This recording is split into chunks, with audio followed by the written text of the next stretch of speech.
everyone, and welcome to Jim's Garage Toys. Today's project, I'm going to be working on my 2017 Corolla IM, and I'm going to be installing these fog lights.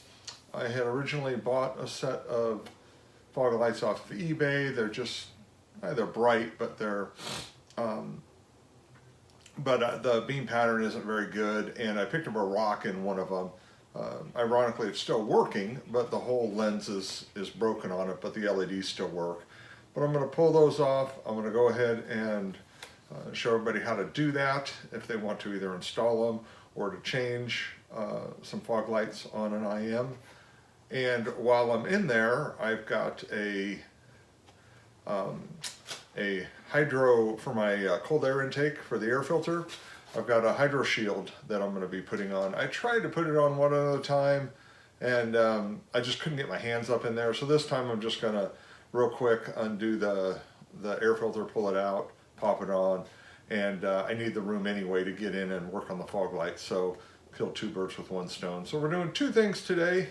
Doing the fog lights, and I'll show you the comparison between these two as I go and after we're done, and with the hydro shield for my air filter. So with that being said, let's get the car pulled in and let's get started. So this is what I'm going to try to work on today. This fog light, if you can see, is cracked and broken. Picked up a rock at some point. It still works, but the glass covering is broken on it. So anyway, I'm going to go ahead and take off this housing and to get to the back of it.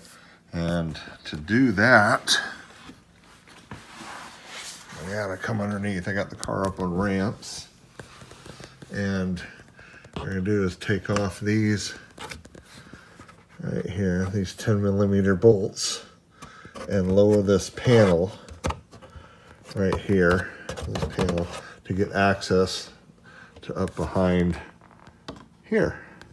So you can see it's just right below it. So I'm going to go ahead and undo those with my trusty wrench here.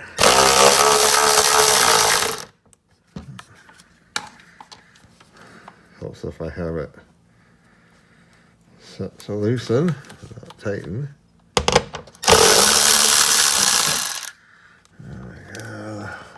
One.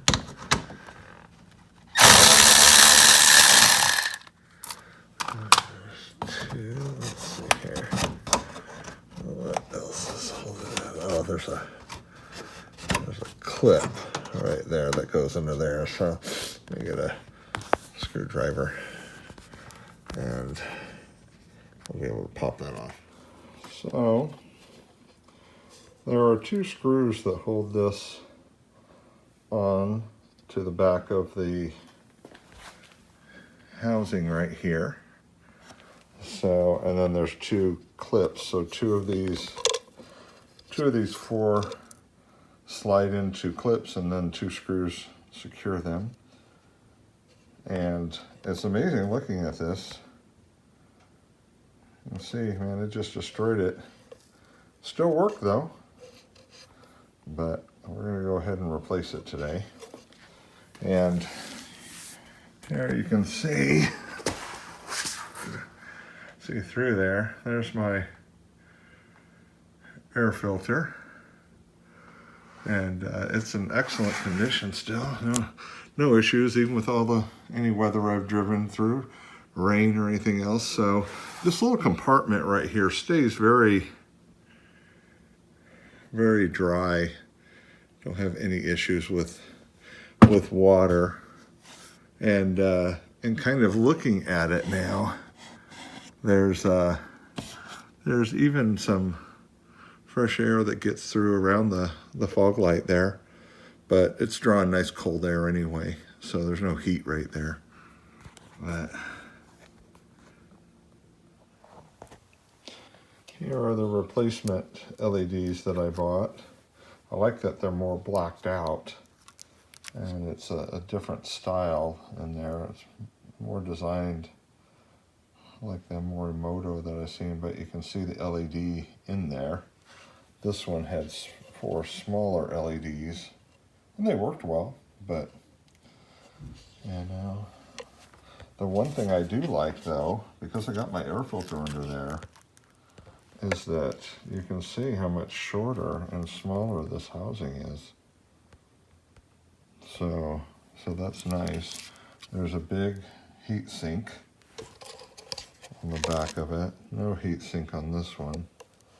So, although like I said, they work just fine. So, plugs are the same. So this will be plug and play. I'll see if I can find the link on where I bought these. Can't remember if I bought them on Amazon or eBay. I think it was Amazon. So, and I actually ordered another set too. So I had a backup because the same size and type of fog light fits my 2017 Corolla, my 2009 Corolla, my 2010 Prius, and my 2017 RAV4. So, fits everything. I don't mind having some spares. So anyway, let's go ahead and get that screwed in. And while I'm under there, I picked this up, hydrophobic shield, to put around my air filter. Just an extra layer of precaution. But so I bought that since I knew I was going to have to replace that and get under there. We're going to do it at the same time. So I haven't shown that I need this. Like I said, I've checked the filter a couple of times, even after heavy rain and driving in it, and it was completely dry. But it never hurts. So I'll go ahead and put that on. I wish I could kind of show you. It's just a little tight under there, trying to hold the camera and need 2 hands. So I got this on there. It was too tight to put it on in there, so I just loosened the clamp and slid it off. So that's a perfect fit. So I have a DC Sports cold air intake. The filter is not DC Sports. I actually put a different one on there because of the shape fit better with my fog light. The one that came with it was hitting the fog light no matter how I oriented it. So, and I picked up this Hydro Shield for an extra layer of protection more, not performance, but protection. So, awesome. So that is all done. And we'll slip it back on and put in the new fog light. I'll show you here with this. So here's the back of the fog light. See the adjuster on the bottom right. There's the screw on the top left. And then there's a screw on the top right. And then this one, the bottom right, goes into a little tab. And on this housing, there's nothing for the bottom left, but the 3 hold it just fine. So you can see where the wiring harness plugs in. And then just above it here, there's my intake, my cold air intake. So, and you can see how it's all sealed up, but there is some air that gets in, and I'll try to show you that here. So, here is I'm trying to show the backlighting because I have that light inside. So here's the fog light right here. And so right around it through the venting right here, you can see light coming up through. So there is air that actually gets around, and there's a little bit up here too, because this is perforated. I covered the silver paint behind this with black vinyl years ago. So, because I like the way it looked black. Seeing the paint through here looked weird. So, but yeah. So it's kind of cool that there is some airflow through there. It stays dry though. It's not a straight shot to the filter, so, but the cold air goes in there so it can suck it up. Here's the beam pattern on that new fog. Boy, There's no spray whatsoever. That should be great for inclement weather.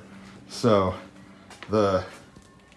it's harder to see it over here, but this one, the previous one I had in there is just a wide open beam. It doesn't do nearly as good of a job trying to get the light.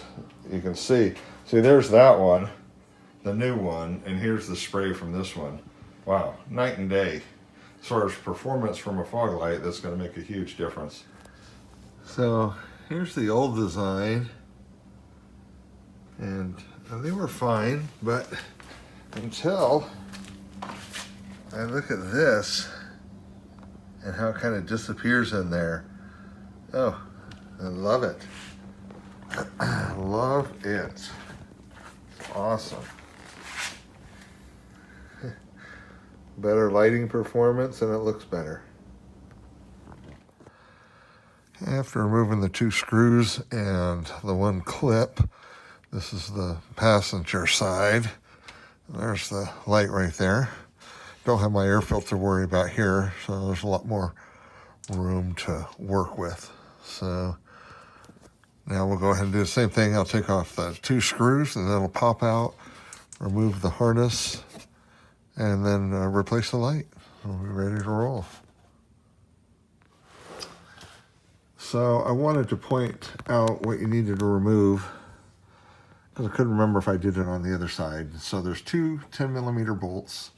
There's one right here. There's one right here. And then there's 1 clip right there. So pop that out with a screwdriver, and that'll pop out. And then you can take this whole panel right here and basically just push it back, and you can get up inside there. I also want to make note, if your turn signal or your parking lights or anything like that need to be replaced, that seems to be a lot easier way to get up there. I could see the back of the headlight than trying to get from the inside the engine bay. That can be tricky as it's so tight. So anyway, so there we have it. New fog lights are installed and ready to roll.